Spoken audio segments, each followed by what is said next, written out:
दिन न देखा न रात देखे, और उसी समय उन्होंने भगवान को पुकारा। ओम नमो भगवते तस्मै यति तच्चित्तात्मकं पुरुषाय आदि बीजाय परिसाय धीमहि। उन्होंने परमात्मा को याद किया, और परमात्मा हम सबके परम हितैषी परम मित्र हैं। परमात्मा ने जब इन्होंने याद किया तो हरि ने दया करने की ठान ली। माता लक्ष्मी पैर दबा रही थी, भगवान ने अपने पैर खींच लिए।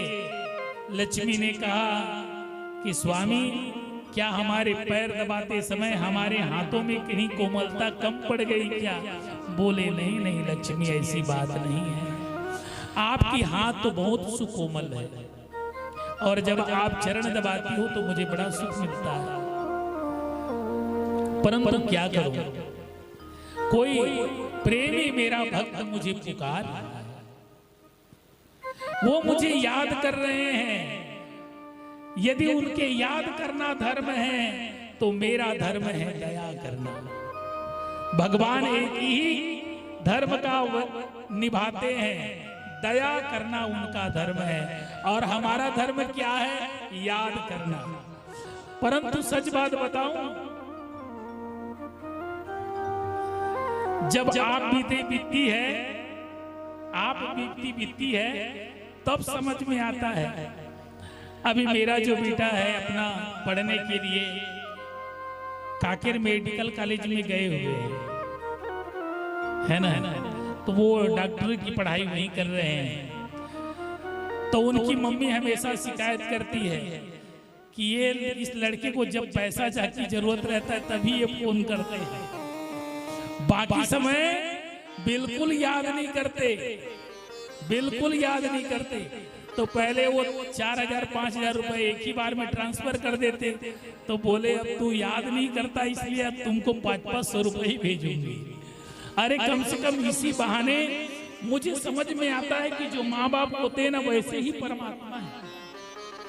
हमारे बच्चों के लिए हम लोग करते हैं ना, जब तक के स्वयं का संतान नहीं हो जाता और संतान आंखों से दूर नहीं हो जाते ना, तब परमात्मा की भी रचना हमें समझ में नहीं आती। लेकिन अब समझ में आने लगी है। परमात्मा हमें प्रत्येक दिन याद करते हैं। हम लोग हैं कि समय पर ही याद करते हैं। जैसे हमारे अपने बच्चे चले जाते हैं अपने परिवार को लेकर के, बूढ़े माता पिता को पूछो जा करके, हम लोग भी हैं। परमात्मा है, सोचते हैं कि वो मुझे याद करे, परंतु हम लोग अब बच्चा जब संकट में याद करे तो माँ बाप ये नहीं कहते कि तुमने एक सप्ताह बाद मुझे फोन क्यों लगाया, आज जरूरत आ गई तब याद कर रहे हो, कभी नहीं बोलते। तुरंत संकट सुनते हैं और तुरंत उनकी सहायता कर देते हैं। ऐसे ही परमात्मा है। उन्होंने ये नहीं कहा कि तुमने हजारों हजार वर्ष बीत गए और आज मुझे याद कर रहे हो दया के लिए, नहीं कहते। तुरंत उन्होंने हाँ कहा तो गरुड़ पर आरूढ़ हो गए और री कहते कहते जहां पर गाजेंद्र थे वहीं पर भगवान प्रकट हो गए। बोलिए बाल कृष्ण भगवान की।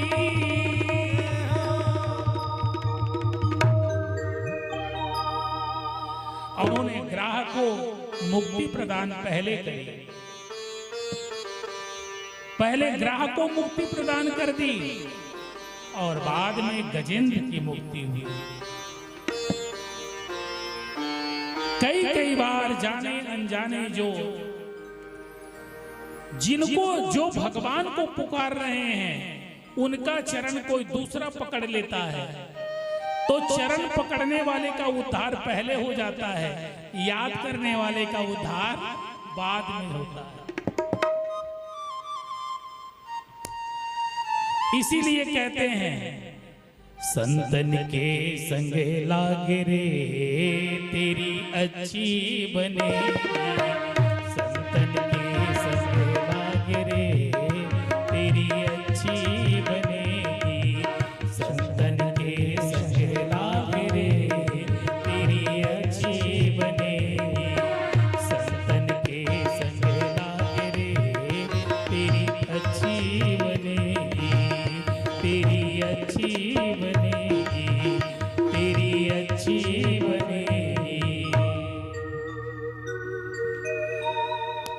लोग नित्य प्रति परमात्मा को स्मरण करते रहते हैं और कोई न पकड़े तो उसी को पकड़ लो।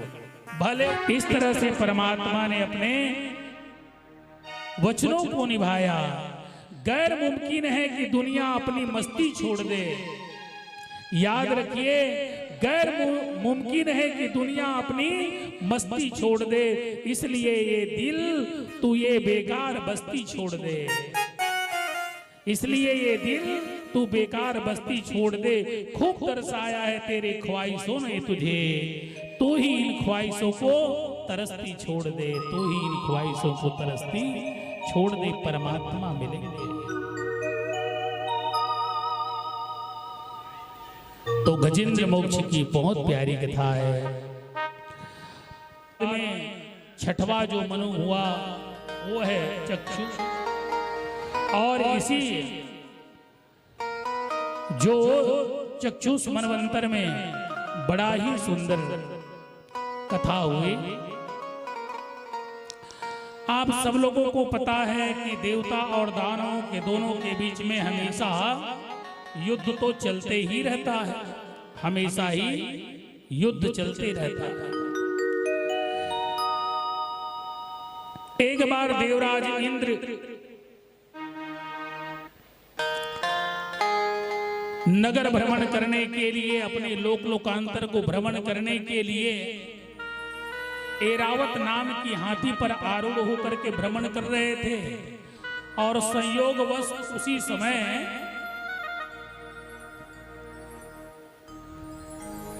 भगवान दुर्वासा जी तपस्या करके वन से लौट रहे थे।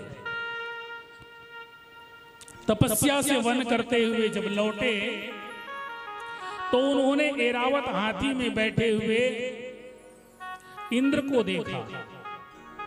तो जो उन्होंने तपस्या करी थी उनका पूरा फल इंद्र को प्रदान हो जाए और इंद्र के बहाने समस्त जीवों को उसका कल्याण का फल मिल जाए, इस भावना से दुर्वासा ऋषि ने एक कमल पुष्प का हार बना करके देवराज इंद्र को भेंट दे दी।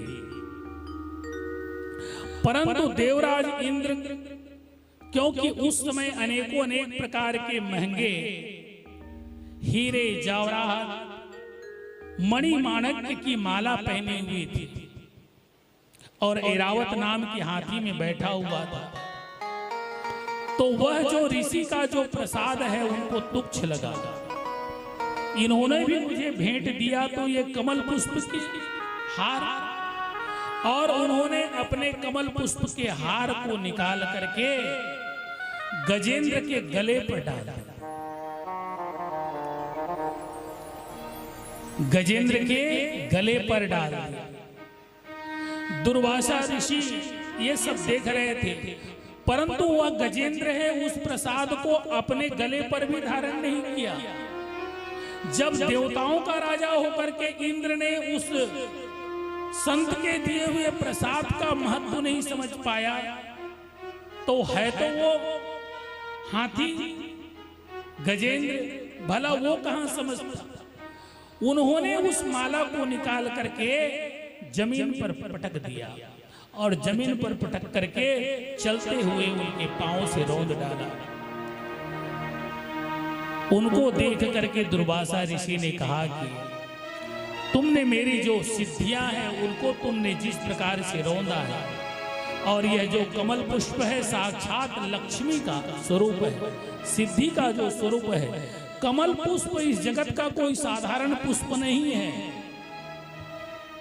कमल पुष्प में साक्षात लक्ष्मी का वास होता है, और जो लक्ष्मी को अपनी पांवों से रौंदे तो इसलिए उनका तेज दिनों दिन घटते जा रहा है और दानवों का बल बढ़ने लगा है। तो यदि जीतना है तो समय यही है, इसलिए दानवों ने धावा बोल दिया कहां, परंतु ये और दानव उसमें सफल हो गए। दानव सफल हो गए। देवताओं ने वहां से प्राण बचा करके भगे। अब वो प्राण बचाए, यहां वहां भगे, कहीं भगे। भगवान ब्रह्मा जी के पास गए, पिताजी पिताजी, बोले क्या है। जेन जगल हमल बाटम हमल दे तेन मतो ऊ मागे। देवता भी उनके पुत्र है ब्रह्मा जी के और दानव भी पुत्र है, तो अपन अपन बाटा में रहना चाहिए। वास्तव में जीवन में देखिए श्री कृष्ण के जीवन चरित्र से दो शिक्षा मिलती है। गुरु जी बोले क्या? बोलिए देखिए, अपनी अधिकार के लिए लड़ना चाहिए,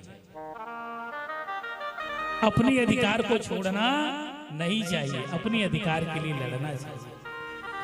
और दूसरा, कर्तव्य विमुख नहीं होना चाहिए। दूसरा ये कहा, कर्तव्य विमुख नहीं होना चाहिए। परिवार में, समाज में हम सब लोग अपने अपने परिवारों के बीच से आते हैं। परिवार में यदि किसी भी प्रकार से कभी लेन देन में कुछ कमियां हो जाए तो थोड़ा बहुत कमियों को सहन करना चाहिए। ऐसा नहीं है कि कौरव पांडवों की तरह लड़ने लग जाओ। कौरव चाहते तो विराट चक्रवर्ती सम्राट था, 5 गांव तो दे ही सकते थे, 5 राज्य दे सकते थे।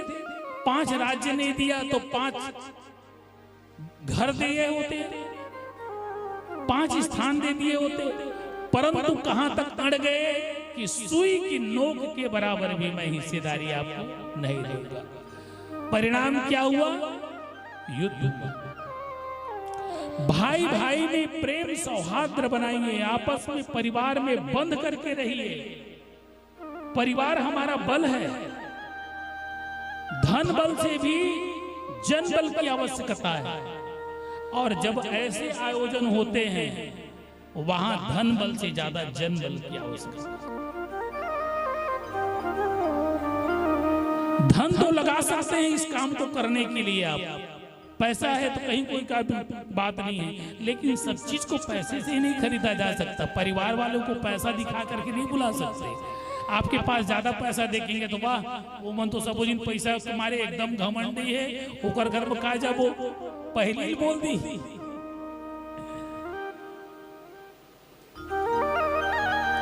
परिवार में प्रेम से रहना सीखो। परिवार में प्रेम से रहना सीखो। प्रेम ही सब कुछ है। और परिवार के लिए जरूरत पड़े, कहीं पर कोई ज्यादा उलझन आ रही हो, थोड़ा बहुत त्यागने की जरूरत पड़े तो वहां त्याग कर दो। और अभी तक तो केवल आपके ही परिवार में सुना, और हमारे यादव जी से तो मैं वहां गया तो आपके पिताजी लोगों के बारे में बताए, 5 भाई और विशाल परिवार। और ये विशाल परिवार में इतनी एकता, मैं पहली बार ऐसा परिवार दिख रहा हूं। मैं झूठी प्रशंसा नहीं करता, मैं झूठी प्रशंसा बिल्कुल नहीं करूंगा। जो यथार्थ है उसी का ही वर्णन करूंगा। बताए कि हम लोग महाराज 5 भाई, और आपके दादाजी के बारे में बताया कितने कर्मवीर थे। अपने पुरुषार्थ को कैसे उन्होंने सिद्ध किया।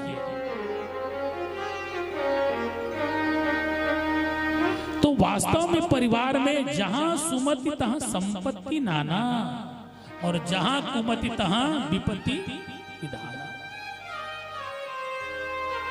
संपत्ति अर्जन करने की इच्छा है तो सम्मति बनाओ, घर में सहमति बनाओ। घर में सहमति जैसे जैसे बनना शुरू होगा, संपत्ति धीरे धीरे जुड़ना शुरू होगा। बूंद बूंद से घड़ा भर जाता है। हम लोगों ने कभी देखा है मधुमक्खी के छत्ते को, और एक फूल से यदि पराग के कणों को ढूंढने जाओगे तो एक फूल, चाहे फूल कितना भी बड़ा हो, पराग ऐसा नहीं है कि पूरी कटोरी भर के भरा पड़ा है। ऐसा होता है क्या? एक फूल में एक तिनका होता है, इतना छोटा सा, परंतु मेहनत, सामूहिक मेहनत के द्वारा देखिए मधुमक्खी लोग पूरे लबालब भर देते हैं। और एक छत्ते को में से 5 किलो 7 किलो मधुरस निकलता है। बड़े बड़े छत्ते से। ये कैसे संभव हुआ?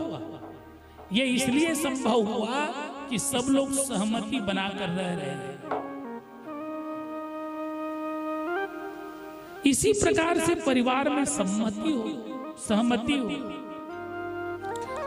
सत्संग से सीखे, सत्संग श्रवण करने आए और मन के अंदर सहमति बनाने की अगर क्षमता नहीं विकसित हुआ, आपस में हम परिवारों को जोड़ना नहीं सीखे, तो सत्संग का कोई तात्पर्य नहीं रह जाता। सत्संग से सदाचार सीखनी है। सत्संग हमें सदाचार करना सिखाती है। सदाचारो ही आचारो ही धर्म। धर्म जिनको कहते हैं वो आचार का नाम ही धर्म है। और आचार सम्मति आपस में नहीं। तो देवता और दानवों में बात बात पर लड़ाई। देवता तो मानने के लिए तैयार हो जाते, लेकिन ये दानव ही की मानते नहीं। इन्होंने स्वर्ग को छीन लिया। स्वर्ग को छीने तो भगवान ब्रह्मा जी कहे कि बेटा ये तो मोर बस में बात नहीं है, मैं तो तुमले हिस्सादारी दे रहे हो, तुमले संभाले नहीं संभाले तो मैं क्या कर सकता हूँ? तुमले अपन हिस्सा संभालना रही से नहीं संभाले सके तो काय करे? बोले जाओ अब भगवान विष्णु ही निर्णय करते। और भगवान विष्णु के बारे में हिरण्यकश्यपु ने जो एक बात कही, मुझे तो बहुत मन को भाता है, बहुत मन को भाता है।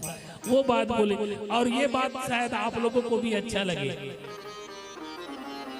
इन्होंने जब उनके भाई हिरण्याक्ष मारा गया ना, तो उनकी माताएं रो रही थी। उनकी माताएं रो रही थी, पत्नियां रो रही थी हिरण्याक्ष जब मरे थे। तो ये जाकर के कसम खाने लगा कि मैं हिरण्यकश्यपु, मैं अपने भाई के मृत्यु का बदला उस विष्णु से जरूर लूंगा। मैं उसको जीते जी नहीं छोड़ूंगा। और एक बात कहे अपनी माता जी से, मां पहले ये ऐसे नहीं थे, ये सबके प्रति बराबर स्नेह करते थे।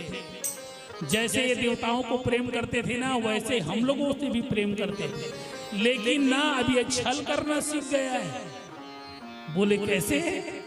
बोले ये उन्हीं के हो जाते हैं जो इनको अपने बच्चों की तरह प्रेम करते हैं, जो इनको रोज स्नान कराते हैं, रोज उनको कपड़े पहनाते हैं, रोज चंदन लगाते हैं, रोज भोग लगाते हैं। केवल ये उन्हीं की सुनते हैं। ये तब से ये ना, ये बात मुझे बहुत। तो जो भगवान को ले जाकर के लड्डू गोपाल को रोज स्नान करते हैं, कपड़े पहनाते हैं, उनको लाड प्यार करते हैं। हमारे यहाँ तो हर दिन भगवान का स्नान नहीं होता, लेकिन जब छुट्टी रहती है शनिवार रविवार, तो हमारे यहाँ पूरे परिवार इनकी सेवा में लगे रहते हैं। भगवान के साथ सब लोग आनंद मनाते हैं। भगवान नहाते, पूरे परिवार में अगर किसी का फोन आ जाएगा तो यही कहेंगे कि आज हमारे बिहारी जी अभी स्नान कर रहे हैं, सब लोग उसके सेवा में लगे हैं, कोई खिलाने में पिलाने में, तो सब इनकी सेवा हो। तो उन्होंने यही बात बताया। बाकी नित्य पूजन तो होता ही है, नित्य पूजन प्रसादी, स्नान करवाना, सूक्ष्म स्नान प्रत्येक दिन है, लेकिन विशेष स्नान शनिवार रविवार ये निश्चित रहता है। पूरे कपड़े बदलना, श्रृंगार करना, कम से कम घंटे डेढ़ घंटे तो लग ही जाते हैं पूरे। और ड्यूटी सभी को जानी। तो ये बात मुझे मेरे दिल को भाता है। कथा प्रसंग जब कभी भी हिरण्यकश्यप का प्रसंग सुनता हूं तो वहीं आता हूं तो मन लग जाता है। तो फिर भगवान से पूछे कि क्या करें? बोले एक काम करो, जाकर के बात संधि करो। संधि करने की बात हुई। बोले जाकर के शिकायत किया कि देवता स्वर्ग लोक में आए दिन धावा बोलते हैं ये लोग, तो क्या करें? बोले समुद्र मंथन करो और वहां से अमृत प्राप्त करो। तो बोले कि समुद्र मंथन तो हम लोग नहीं कर सकते, अकेले देवता मिल करके नहीं कर सकते, तो क्या करें? बोले जाकर के राजा बलि से मिलो। तो वो बोले हमारी क्यों बात सुनेंगे, वो तो हम लोग जन्म लेते ही हमारे दुश्मन हैं। तो बोले हमारे छत्तीसगढ़ी में बढ़िया एक ठीक कहावत है, अपन कारण मलिया जेवावे। आगे तुम बताओ पुराना कौन याद होता कहावत। अरे छत्तीसगढ़िया हम सबको जिन कागे थे आगे कौन बताए, अपन कारण मलिया जेवावे खीर। छत्तीसगढ़ी कहावत नहीं सुने हो? कौन सुने रही शेखर पहली? कोई नहीं सुने। अरे छत्तीसगढ़ की कहावत है भाई, अपन कारण मलिया जीवावे खीर। तो अपन के ऊपर में जब संकट आ जाते तो दुश्मन लगलो दोस्त बनाना पड़ता, एक अर्थ है। तो जाकर के ऊपर से मित्रता करो। बोले जाकर के मित्रता करें? बोले हाँ। तो मित्र बन जाएंगे। बोले वो इतने बुरे नहीं है बलि, राजा बलि बहुत अच्छे व्यवहार कुशल के हैं। अरे आपने ऐसे ही समझ लिया क्या? वो भक्त जो प्रहलाद है उनके वंश का है। भक्त प्रहलाद के वंश का गुण उसके अंदर है। वो सबके बातों को समझता है। भगवान शिव के परम भक्त हैं वो। तुम्हारी भी बात को सुनेंगे। तो देखिए जब दुश्मन आए घर में तो उसे ऊंचा आसन दिया जाता है।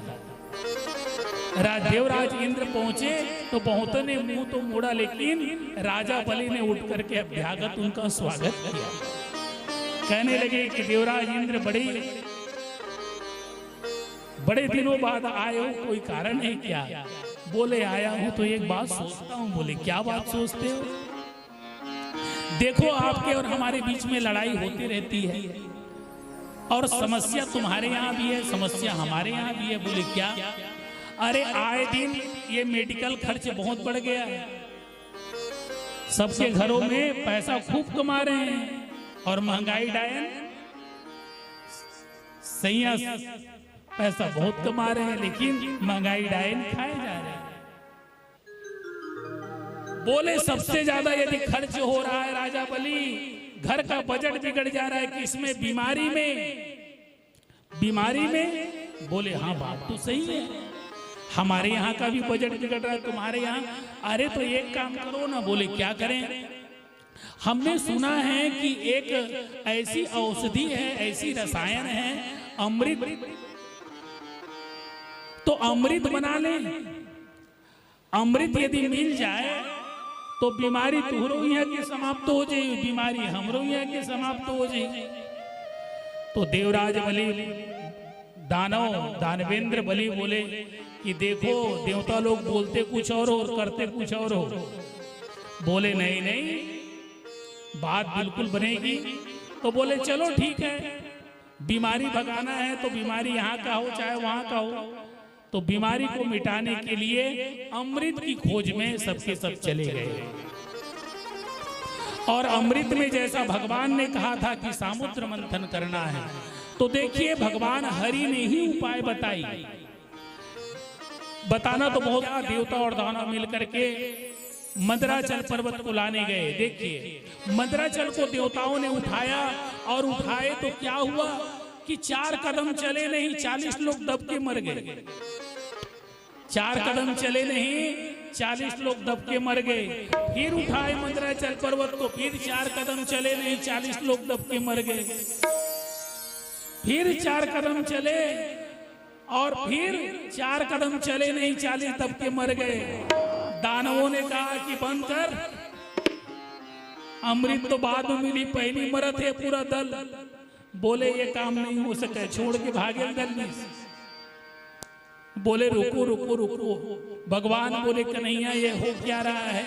बोले ये अब हमसे चलने वाला नहीं है। तो बोले चिंता मत करो, इसको ले जाने की तैयारी मैं करता हूँ। और भगवान गरुड़ पर आए और स्वयं ही मंदराचल पर्वत को अपने गरुड़ पर आरूढ़ किया और समुद्र तट पर ले गए। अब समुद्र में ले गए, समुद्र के पास गए तो बोले नाग अब इसको रस्सी कैसे किया जाए, तो रस्सी की व्यवस्था करे। तो ऐसी कोई रस्सी ही ना मिले कि जो इतने बड़े मंदराचल पर्वत को संभाल सके। बहुत ढूंढने के बावजूद भी रस्सी नहीं मिली।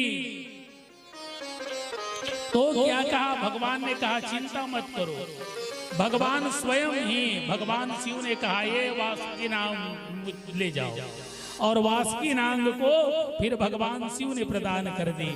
वासुकी नाग की रस्सी बनाई, देवता और दानव दोनों मिल करके जैसे ही समुद्र को में उतारे तो वो जो मंदराचल पर्वत है सर सर सर सर करके पानी के भीतर, अरे पकड़ो रे पकड़ो पकड़ो पकड़ो, और पकड़ते पकड़ते हजारों हजारों देवता और दानव दोनों समुद्र में डूब करके मर गए। बोलने लगे देवता और दानव, बोले पसीना छूट गया, ये ला निकाल के रखो बाहर में। अरे अभी तो मथनी शुरू नहीं हुए, 100-200 तो इसलिए निपट के पता चली कि एक मथानी चलते पूरा देवता और दानव दोनों समाप्त हो गए। ये अमृत बाग चक्कर छोड़ो भगो। बोले भगवान ने फिर समझाया चिंता ना करो, और भगवान फिर क्या बन गए? कच्छप बने, और भगवान का कच्छप अवतार हुआ, कच्छप बन गए भगवान। अब ये दोनों जब देवता और दानव दोनों तरफ से मथानी मथने लगे तो वो जो मंदराचल पर्वत है बहुत हिलता था, कभी इधर हिले कभी उधर हिले। पहली मथानी मथा तो हमर दाई मन जब मथानी चलावे, अब तो मथानी देखे नहीं मिले, तुम्हारी हवा नहीं रोई, अब नहीं है। अब वो तो सब मिक्सी में काम निपटा ले थे। हाँ अच्छा, अब पहले तो पूरा बड़े वाला मथानी रहा है, तो इतनी घुमा उकल ज्यादा ऊपर घूमे, तो जब लपेटा इसे चले ना तो मंदराचल पर्वत में कई जिन देवता बन के स्वाहा होम हो गए। बोले ये काम बनत नहीं, भगवान की चिंता मत करो। भगवान ने फिर अपने हस्त कमल को ऊपर रखा। देखिए भगवान की कृपा में ये कथा इसलिए सुननी जरूरी है। आप सोचते हैं कि कर्म का फल आपके द्वारा प्राप्त हो रहा है, आपने जो सत्कर्म किया उसके बदले में बच्चे ये ना समझें, कर्म करना ना छोड़े, परंतु ईश्वर के प्रति आसक्ति बनी रहे। ये सारे कर्म करवाए जा रहे हैं, लेकिन कर्ता कौन बन रहे हैं? परमात्मा। मंदराचल पर्वत किसने लाया? हरि ने। संभाला किसने? हरि ने। रस्सी कौन बने? हरि ने। और ऊपर में हाथ किसने धर दी? हरि ने। तो देवता और दानव तो केवल निमित्त कारण बने ना। ऐसे ही ये कर्म जो फल प्राप्त होते हैं केवल आप और हम निमित्त कारण हैं, फल तो केवल परमात्मा देने वाले। फिर भी बात नहीं बनी, बात नहीं बन रही थी, तब देवताओं ने याद किया कि अरे अरे अरे कोई बात बिगड़ गई है। तो बोले क्यों? विघ्न क्यों आ रही है? लाइन से बोले अरे गणपति जी के पूजा नहीं हुए और कथा शुरू हो गई। वो इतना नहीं हो सके तो जय गणेश जय महादेवा, जय गणेश जय महादेवा, जय गणेश जय महादेवा, जय गणेश जय महादेवा, जय गणेश जय महादेवा। गजानन स्वामी महाराज की जय हो।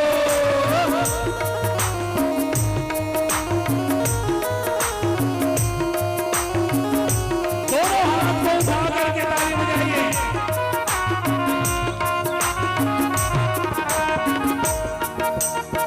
कोई लाया फूल यहाँ, कोई लाया फूल यहाँ, कोई लाया फूल यहाँ, कोई लाया फूल यहाँ।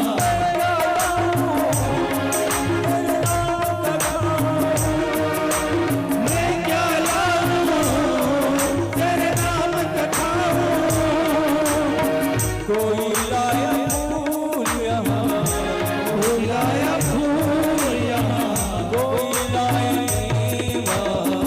जय गणेश जय महादेवा, जय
दुखियन पे कृपा करो, दुखियन पे कृपा करो, दुखियन पे कृपा करो, दुखियन पे कृपा करो। कर तेरी सेवा। जय गणेश जय महादेवा, जय गणेश जय महादेवा, जय गणेश जय महादेवा, जय गणेश जय महादेवा। ओम नमो नमो नमो नमो नमः, ओम नमो नमो नमो नमो नमः, ओम नमो नमो नमो नमो नमः, ओम नमो नमो नमो नमो नमः। जय गणेश जय महादेवा, जय गणेश जय महादेवा, जय गणेश जय महादेवा, जय गणेश जय महादेवा, जय गणेश जय महादेवा, जय गणेश जय महादेवा, जय गणेश जय महादेवा, जय गणेश जय महादेवा, जय गणेश जय महादेवा, जय गणेश जय महादेवा। बोलिए कृपा के बिहारी लाल की। अति प्यारी कथा। पहले तो सामुद्र मंथन हुई, हलाहल नाम का विष निकला, सबको पता है। देवाधिदेव महादेव जी को प्रणाम किया गया। भगवान देवाधिदेव महादेव नीलकंठ दयालु सर्वव्यापी परमेश्वर एक योगेश्वर, जिन्होंने जगत को क्या नहीं दिया, जो भी दिया उसी ने दिया। संसार को यंत्र दिया, संसार को मंत्र दिया, या संसार को तंत्र दिया। समस्त देवी देवताओं के जितने भी आयुध है, अस्त्र है, शस्त्र है, सबको भगवान देवाधिदेव महादेव ने प्रदान किया। भगवान श्री रामचंद्र जी के सारंग धनुष भगवान शिव का है। भगवान श्री कृष्ण के, वासुदेव श्री कृष्ण के हाथों में जो चक्र है भगवान शिव का दिया हुआ। इससे सिद्ध होता है कि भगवान देवाधिदेव ने तंत्र दिया, मंत्र दिया, यंत्र दिया। देवाधिदेव महादेव ने जिस प्रकार से एक माता पिता सारी जीवन कमाई हुई संपत्ति को संतानों में वितरण कर देते हैं, वैसे ही जगत के माता पिता भगवान देवाधिदेव महादेव ने अपनी सारी संतानों को सब कुछ दे करके कहाँ जा करके बैठे? कैलाश में बैठे हुए। जैसे माता पिता करोड़ों करोड़ों रुपए का मकाम तो बनवाते हैं, लेकिन जब रहने की बारी आती है तो एक छोटे से कमरे में आकर के सिमट जाती है, मालकिन भोज हो जाती है घर की बहुरानी। परंतु माता पिता कितने छोटे से जगह में आ जाते हैं। पहली कहा है, पहली घर में रात रिश्ते न पर्ची में आ जाते थे, तो भगवान पर्ची में आके बैठे। कहाँ बैठे? कैलाश में बैठे।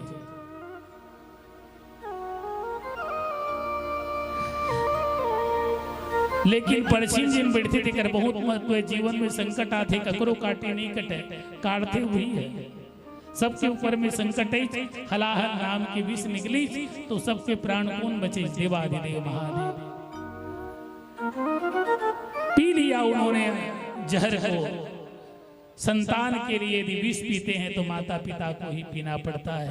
भगवान देवाधिदेव ने, देवता और दानवों ने जो मिलकर के समुद्र के प्रति अत्याचार किया, देख रहे हो आज पृथ्वी मंथन हो रही है, चारों तरफ धुआं धुआं हो रहा है। बड़े बड़े महानगरों में सांस लेना दुभर हो रहा है। दिल्ली जैसे शहर में प्रदूषण शीत के दिनों में इतना बढ़ जाता है कि लोग कई कई दिन तक स्कूलें बंद रखना पड़ता है।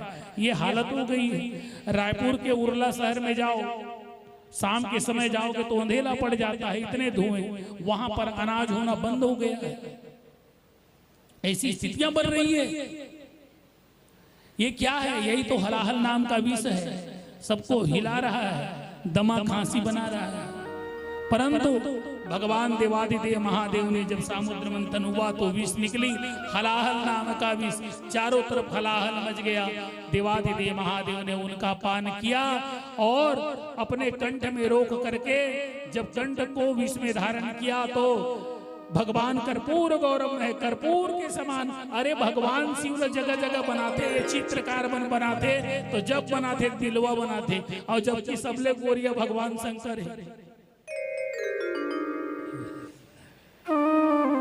भगवान शिव शंकर से ही गोरिया कोई देवता नहीं है, सबले उज्जर देवता भगवान शिव हरे। लेकिन जब कभी भी बनाते दिलवा बनाते। नीलकंठ कलाए, बोलिए नीलकंठ भगवान की। उसके बाद बहुत से चीजें निकली। उच्च श्रव नाम का घोड़ा निकला, हलाहल 20 के बाद में कामधेनु निकले, ऐरावत नाम का हाथी और कौस्तुभ मणि। लक्ष्मी देवी भी प्रकट हुई, भगवान विष्णु को प्राप्त हुआ। कथा विस्तार तो इतनी है कि इसी में कम से कम 2 घंटे का समय लग जाएगा। आप ये समझो अमृत निकला, जिनके लिए देवताओं ने प्रयास किया। अमृत तो निकले, लेकिन अमृत पाने की जब बारी आई तो देवता और दानवों में मारपीट होना शुरू हो गया। दानव तो ऐसे भी बलशाली थे, देवता तो ऐसे भी कमजोर पड़े थे। जब तक अमृत नहीं पिया है तब तक के प्राण बचाना बड़ा कठिन था। इसलिए देवता कमजोर पड़ गए। दानव लोगों ने तुरंत अमृत का घड़ा उठाया और भाग गए। भगते भगते 3 जगह पर लेकर के गए। प्रयागराज में रखने का प्रयास किया, नासिक में, हरिद्वार और उज्जैन, 4 जगह पर दौड़ते दौड़ते अमृत के कुछ कण छलक गए। इन्हीं 4 जगहों पर 12-12 वर्ष में महाकुंभ का मेला लगता है। जब देवता और दानव में जब युद्ध बढ़ गई तो भगवान नारायण ने अमृत को देवताओं को पान कराने के लिए मोहिनी रूप धारण किया। मोहिनी बन करके आए। देवताओं दानवों ने जब देखा इतनी सुंदरी स्त्री को तो सब लोग अमृत की कलश को छोड़ करके केवल उसी को देखने लगे। भगवान ऐसे नेट की साड़ी पहने हुए हैं, नेट की साड़ी। भगवान को देखे तो देखते रहे। भगवान ने समझाने का बहुत प्रयास किया कि दानवों, ज्यादा स्त्री के ऊपर में, चंचल स्त्री पर भरोसा नहीं करनी चाहिए।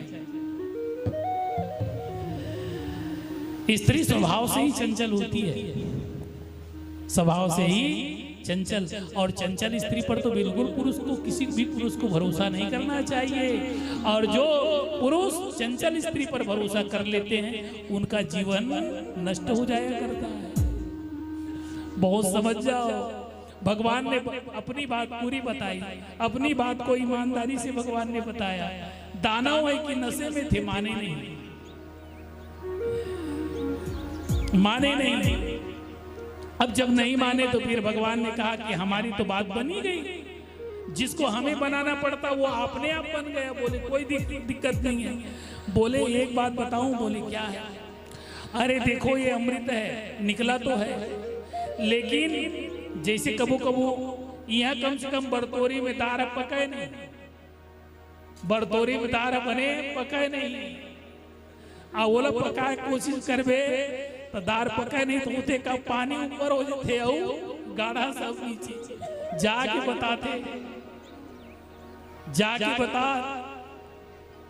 बोले कि पहली तो ऊपर में पानी पानी मिली, देवता मतलब पियंदा, और जब गाढ़ा पर बची न ते न दाना मतलब सबुल पिलाऊ, मान के दाना।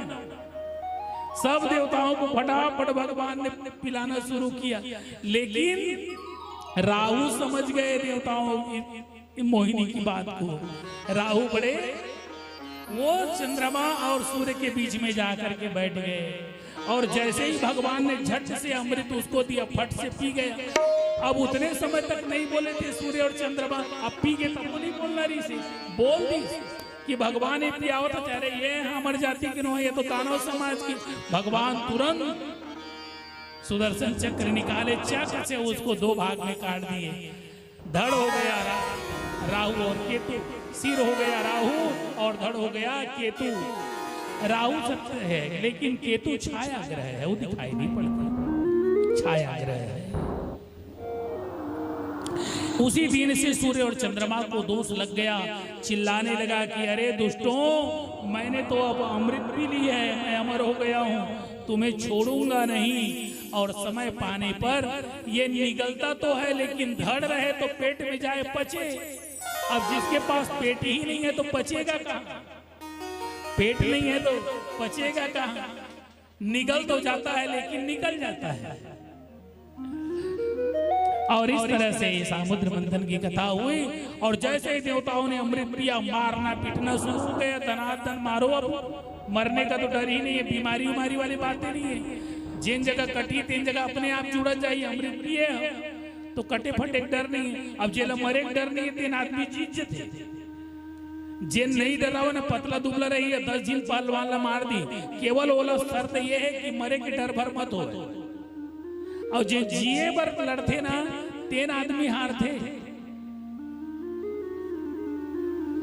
वो आधा डर वो आधा बल करके लड़ते, पूरा बल से तो लड़े नहीं। और जो निश्चय कर देते अब मरना है तो मरना है, लड़ो। तो वो कम से कम अकेला आदमी कम से कम 5 आदमी मार के ही मरी। देवताओं ने जब ऐसा आया तो पूरे यहां तक कि बलि भी मारा गया उसमें। बलि जब मरे तो दानव सब लोग छोड़ करके भागे। लेकिन धन्य है उनके गुरुदेव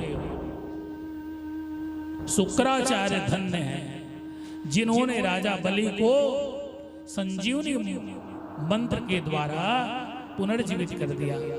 देवादिदेव भगवान शंकर के पास जो अमृत है उनका नाम है यही मृत संजीवनी विद्या। मृत संजीवनी विद्या। ओम त्र्यंबकम यजामहे सुगंधिम पुष्टि वर्धनम उर्वारुकमे बंधनान् मृत्योर्मुक्षीयमामृतम्। इस मंत्र का जो जाप करता है, इस मंत्र का जो स्मरण करता है, उनके जीवन में सारे कष्ट सारे बाधा अल्प मृत्यु के शोक से निवृत्त हो जाता है। इनके केवल संकल्प मात्र कर देने से आदमी मृत्यु की सैया पर आदमी उठ करके खड़े हो जाता है। ऐसा ये प्रामाणिक बीज मंत्र है। राजा बलि को कान में सुनाया, जाग गया। राजा बलि ने युद्ध के लिए तैयार हो गया। बोले नहीं, लड़ना नहीं देवताओं से। देवता इस समय बहुत बलि है। ध्यान पूर्वक सुनिएगा मेरी बात को। देवता अमृत पिए हुए हैं, उससे आप लड़ नहीं सकते। लेकिन एक चीज है जो अमृत से भी बड़ा है। बोले वो क्या है? बोले वो है ब्राह्मणों की कृपा। कृपा का कवच पहनो, आप ब्राह्मणों को प्रसन्न करो। राजा बलि विप्रों को बुलवाओ, उनका पूजन करो, उनका सत्कार करो, उनका सम्मान करो। जिस प्रकार से प्रसन्न हो विप्रदेव, उस प्रकार से कर्म करो। यज्ञ हवन प्रारंभ करवाया। इतने ब्राह्मणों ने आकर के ब्राह्मण किया, स्वस्ति वाचन किया राजा बलि का। राजा बलि के नाम से जब स्वस्ति वाचन होने लगा तो राजा बलि का बल ऐश्वर्य इतना बढ़ा कि देवता अमृत पीने के बाद भी टिक नहीं सके और अंततो गत्वा फिर स्वर्ग से उन्हें छोड़ करके भगना पड़ा। ये होता है ब्राह्मणों का तेज।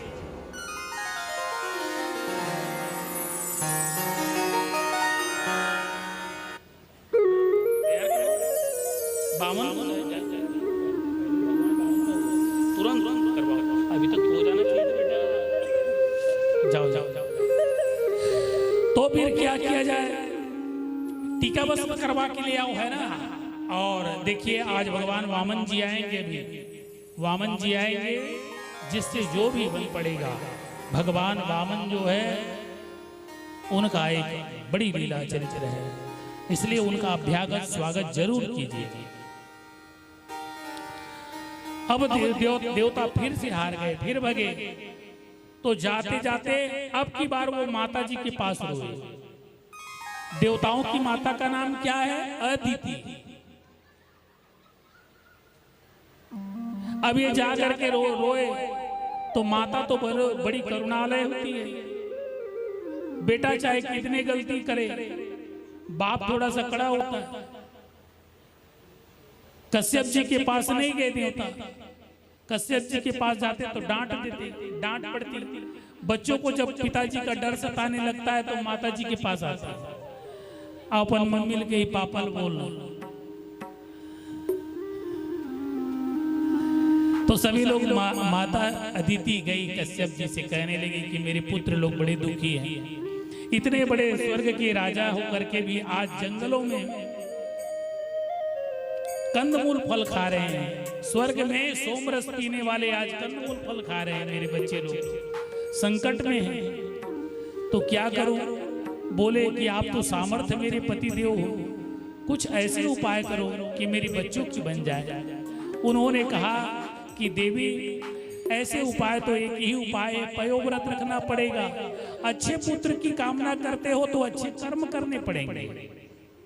अच्छे पुत्र की कामना करते हो, भगवान तो आपकी गोदी में आने के लिए समय का इंतजार कर रहे हैं। हम हैं